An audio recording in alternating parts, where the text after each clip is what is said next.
திரு நந்தகுமார், திமுக chess பாஜக, அதிமுகவும் இன்னைக்கு தீவிரமாக களம் காண்றாங்க. களம் மாறிக்கிட்டு இருக்கா, எப்படி பார்க்குறீங்க? கட்டாயம் இன்றைக்கி 2026 தேர்தலுங்கிறது அவ்வளோ சுலபமான தேர்தல் இல்லை. அது எந்த கட்சியாக இருந்தாலும் சரி. அந்த மாதிரிலாம் ஒரு உண்மை நிலவரம் தெரிஞ்சனால தான் இன்றைக்கி அவங்க பாரதிய ஜனதாவோ இல்லை அதிமுகவோ ஒரு கட்சியாக நாங்கள் மதிக்கலைன்னா கூட அங்கே முழுக்க ஐயா ஸ்டாலின் அவர்கள் பேசும்போது பாரதிய ஜனதாவை அதிகமாக பேசுகிறாங்க. அதே மாதிரி உதயநிதி ஸ்டாலின் அவர்கள் பேசும்போதும் விஜயை பற்றி ரொம்ப அதிகமாக பேசுகிறாரு, அதிமுகவை பற்றி பேசுகிறாரு. அப்போ இன்னைக்கு ஒட்டுமொத்த சங்கிப்படைகள் வந்தாலும் இங்கே வேலைக்கு ஆகாதுங்கும் போது இன்னைக்கு திமுக அது என்ன காரணத்தினால சொல்கிறாங்கன்னு பார்த்தா அவங்க மூத்த சங்கி, முன்னாள் சங்கிகள்.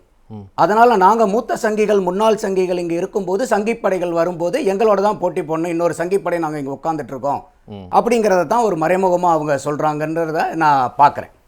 ஸோ அந்த மாதிரி இருக்கும்போது அவங்க இன்னைக்கு ஒரு 3 பேர்த்த மத்தியிலிருந்து நிர்வகிச்சிருக்காங்க அப்படின்னாக்கா இது அவங்க ஒவ்வொரு தேர்தலையும் ஒவ்வொரு மாநிலத்துக்கும் அவங்கள தேர்தல் இன்சார்ஜ் அவங்க ஃபிக்ஸ் பண்ணுறது தான்.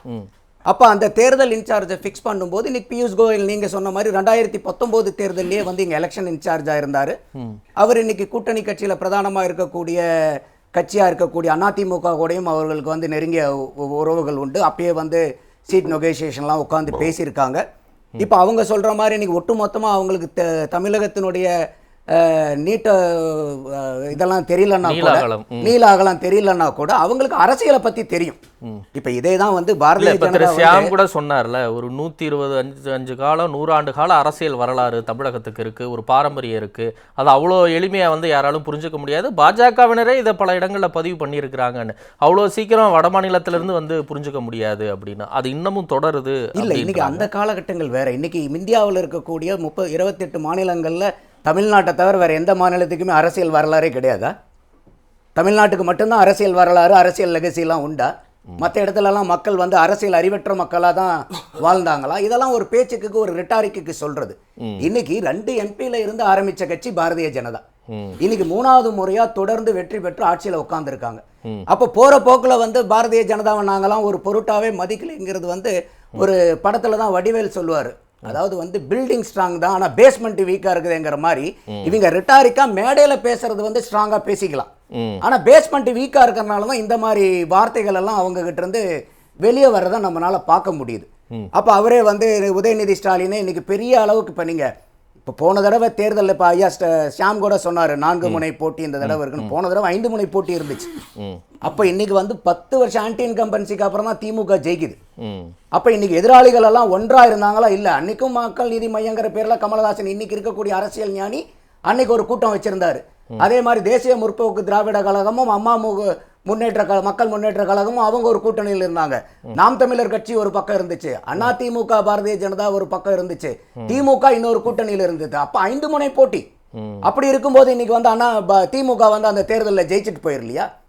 அப்ப எதிரிகள் பிரிஞ்சு தானே கிடந்தாங்க. யாரும் ஒன்னா எல்லாருமே திமுகவுக்கு பின்னாடி நிக்கலையே. அப்படியே பார்த்தாலும் நீங்க ஆர்கே நகர் பை எலெக்ஷன் எடுத்துக்கங்க.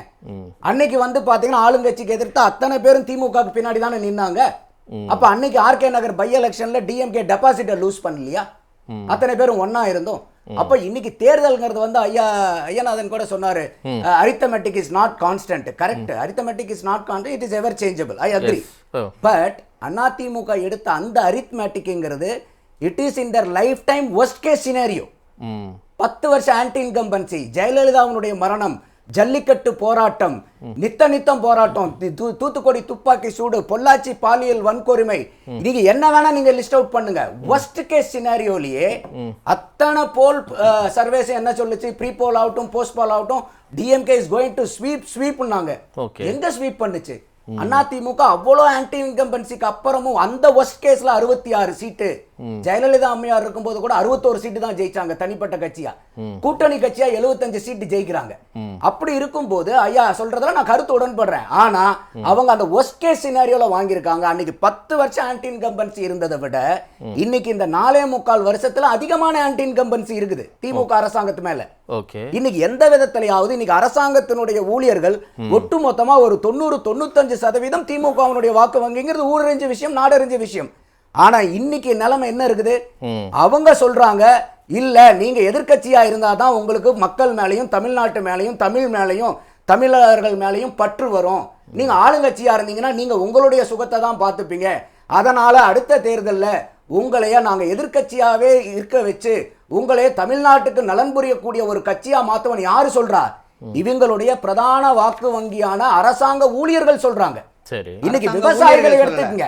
அரசாங்க ஊழியர்கள் சொல்ல, ஊழியர்களுடைய அமைப்பு யாருடைய அமைப்பு? அதுலயும் தவறு. அதுல யார் இருக்காங்க? பிரைவேட் எம்ப்ளாயிஸ் தான் இருக்காங்க அரசாங்க ஊழியர்கள். யாரு? சரி, அவங்க பிரைவேட் எம்ப்ளாயிஸ் தான் வந்து அங்க மெம்பர்ஷிப். சரி, இன்னொன்னு சொல்றாங்கல்ல திரு நந்தகுமார், இப்ப அதிமுகவுக்கு பாரம்பரியமா பெண்களுடைய வாக்கு வங்கி இருந்தது.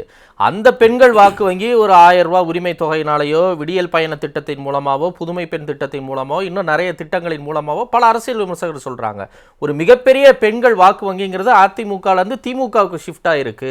அது அவங்களுடைய தொடர்ச்சியான வெற்றிக்கு வந்து ஒரு பெரிய உறுதுணையா இருக்குன்னு. இந்த மாதிரி வாக்கு வங்கிகள் மாறுவது, இந்த கணக்குகள் மாறுவதெல்லாம் எல்லா கட்சிக்கும் இருக்கக்கூடியதானே. இப்போ திமுக நீங்க சொல்ற ஒரு பகுதி வெளியே போச்சுன்னா இன்னும் பலர் சொல்லக்கூடிய அந்த பெண் வாக்கு வங்கிங்கிறது அவங்களுக்கு வந்திருக்குல்ல, அது அவங்களுக்கு ஸ்ட்ராங்கா இருக்கும்னு நினைக்கிறீங்களா? அவங்க சொல்ற மாதிரி அந்த கனவுல அந்த வாக்கு வங்கியில அவங்க நம்பிக்கையில பெரிய ஓட்டையை தான் இப்ப விஜய் வந்து அது போடுறாங்க.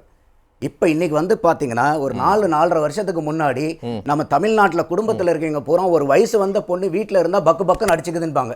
வயசு வந்த பிள்ளைய வந்து எப்படி வச்சிருக்குன்னு. இன்னைக்கு 80 வயசு பாட்டி இருந்தா கூட இன்னைக்கு பாட்டிக்கு வந்து பாதுகாப்பு இல்ல. 5 வயசு குழந்தையில இருந்து 80 வயசு பாட்டி வரைக்கும் இன்னைக்கு கூட்டு பாலியல் வன்கொடுமையில பலாத்காரத்துக்கு ஆளாகப்படுற நீ பாட்டியை வச்சிருக்கிறீங்க பதப்போட இருக்காங்க.